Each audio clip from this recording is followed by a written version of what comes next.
Bonjour et bienvenue à tous sur Mac+, votre web TV de Cambrai. J'espère que vous êtes en forme, en tout cas nous on l'est. Alors aujourd'hui nous allons parler des eaux de la ville de Cambrai. Et oui, nous sommes ici même au captage de la Société des eaux, donc du côté de la rue Bertrand 1100, et devant en tout cas le point de départ de cette distribution d'eau au captage, donc à la source. Mais pour ça, évidemment, pour visiter, j'ai besoin d'un guide, et on va rejoindre tout de suite Marc Play. Mais avant ça, évidemment, il va me donner un casque, car le port du casque est obligatoire. Bonjour Marc. Bonjour.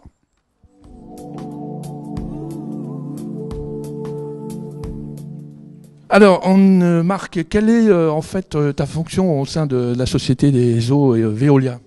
Je suis donc responsable maintenance pour les installations de la Société des eaux de la ville de Cambrai. Alors, ici, on se trouve dans une petite cave voûtée, on va dire. Mais où on se trouve exactement et qu'est-ce qu'on y trouve ?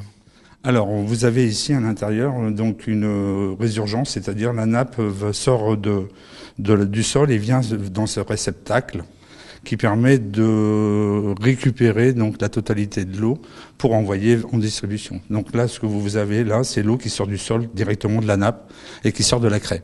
Donc c'est l'eau pure. De l'eau pure, oui. Voilà. Alors combien de mètres cubes par jour ?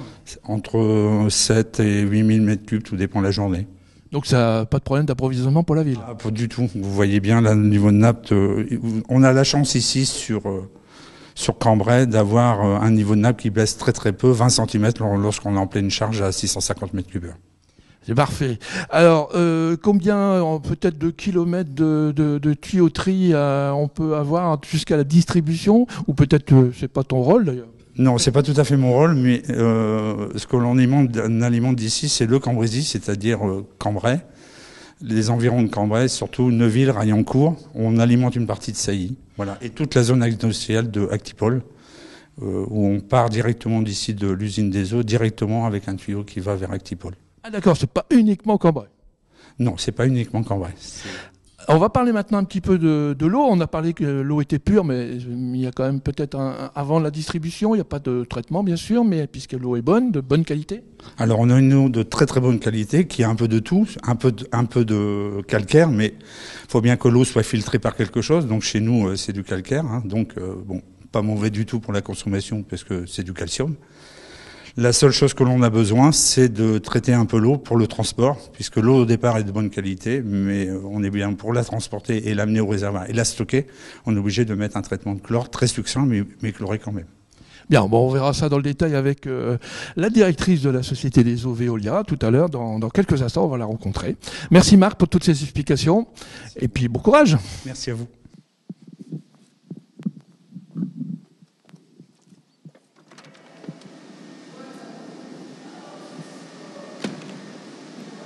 Nathalie Laraillé, bonjour. Vous êtes la directrice de la Société des eaux de Cambrai Veolia depuis en fait quelques mois. Alors, quel est votre rôle et comment avez-vous pris ce nouveau poste ? Alors bonjour Jean-François, effectivement je m'appelle Nathalie Laraillé et je suis ingénieure chez Veolia Eau, Société des eaux de la ville de Cambrai, et je suis plus particulièrement la directrice du contrat en eau potable de la ville de Cambrai. Alors, en quoi consiste justement le travail de votre société en fait ?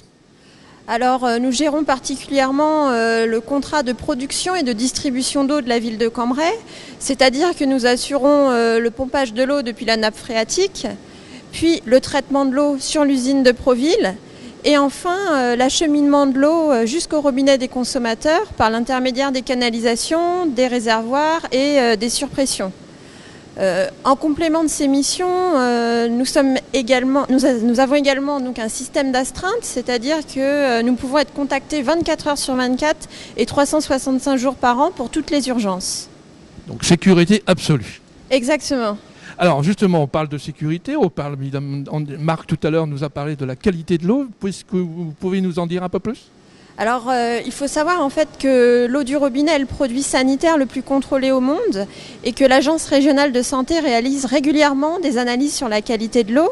Et également, Veolia Eau, Société des eaux de la ville de Cambrai, en tant que professionnel de l'eau, réalise une multitude d'analyses qui permettent d'assurer une très bonne qualité de l'eau distribuée aux Cambraisiens et aux Cambraisiennes. Alors justement, les Cambrésiens et les Cambrésiennes, ils ont peut-être un petit souci de distribution, je ne sais quoi. Comment ils peuvent faire là? Alors sur notre site local de Cambrai, dans notre agence qui est située rue du Château d'Eau, en face du stade de hockey, nous avons un accueil clientèle qui est ouvert tous les jours et qui permet d'accueillir les Cambrésiens et les Cambrésiennes dans les meilleures conditions pour toute question relative à l'eau potable. Eh bien, merci Nathalie pour toutes ces explications. Alors, on va se retrouver certainement d'ici quelques temps pour un deuxième volet de l'eau, de l'histoire de l'eau à Cambrai. C'est surtout le traitement des eaux usées. Mais ça, c'est pour un deuxième magazine d'ici quelques semaines. Mais en attendant, on va passer le Flash Info. Et oui, il faut quand même se tenir au courant de ce qui va se passer cette semaine. Et puis, tout de suite après, on va retrouver Marine qui va recevoir les responsables de l'opération Octobre Rose. Le théâtre de Cambrai vous invite à découvrir un humoriste, Vincent Roca, dans son one-man show « Vite, rien ne presse ». Rendez-vous le mercredi 8 octobre à 20h, place à réserver à l'Office de tourisme de Cambrai ou sur place au théâtre. Ce vendredi soir, un autre humoriste sera sur la scène du théâtre au profit du handi-basket de Cambrai. Michel Guidoni vous ravira de ses imitations célèbres. Prix des places 23 € et réservation sur place au théâtre. Si le temps le permet, aura lieu ce week-end du Grand Saut à l'aérodrome de Cambrai-Nierny avec baptême de chute libre. C'est le dernier week-end, uniquement sur réservation au 06 75 03 54 30 ou au 06 37 83 59 14. Ce week-end également, l'association Cosinus ouvre son 54e forum salle des fêtes du marché couvert.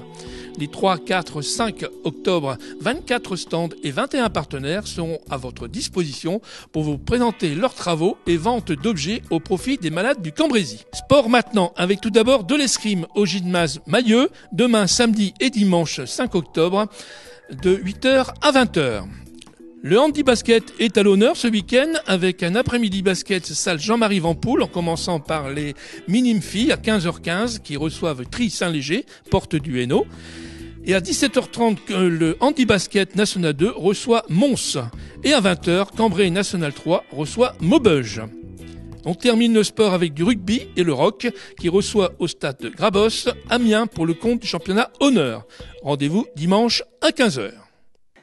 Bonjour à tous, nous allons maintenant parler d'une actualité santé et pour nous en parler sur ce plateau, Florence Daumont, bonjour. Bonjour. Vous êtes coordinatrice de l'espace ressources cancer du Cambrésis et vous allez nous parler d'Octobre Rose. Donc c'est la 10e édition cette année ? C'est bien ça. Ça a été, c'est né en 2004.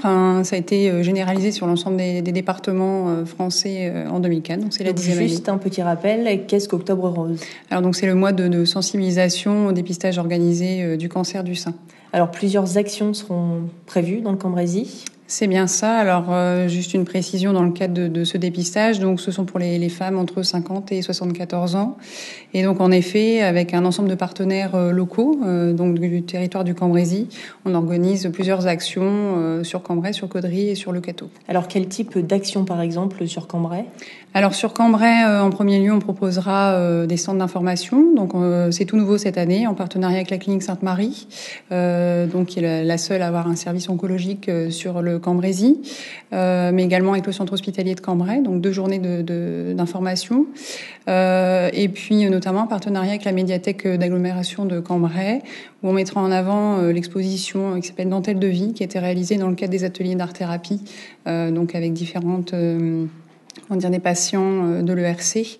Voilà, une exposition qui sera visible pendant tout le mois d'octobre. Et puis, parallèlement à cela, une soirée qui s'appelle Rencontre Santé et Bien-être, qui met en avant justement tout ce qui est thérapie complémentaire aux soins. Alors, le but d'Octobre Rose, c'est de rappeler que le dépistage est important, mais aussi de lever peut-être certains tabous.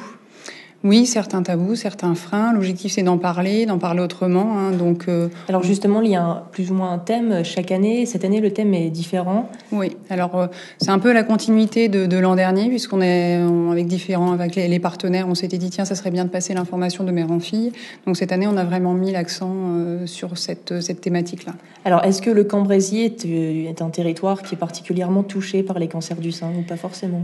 Alors oui, comme malheureusement plusieurs cancers, c'est pas que le cancer du sein, mais c'est vrai qu'on a quand même un pic sur le Cambrésis, sachant qu'après l'objectif c'est d'en parler autrement pour augmenter la participation au dépistage organisé, où les personnes entre 50 et 74 ans reçoivent un petit courrier chez elles qui les invite tous les 2 ans à passer une mammographie.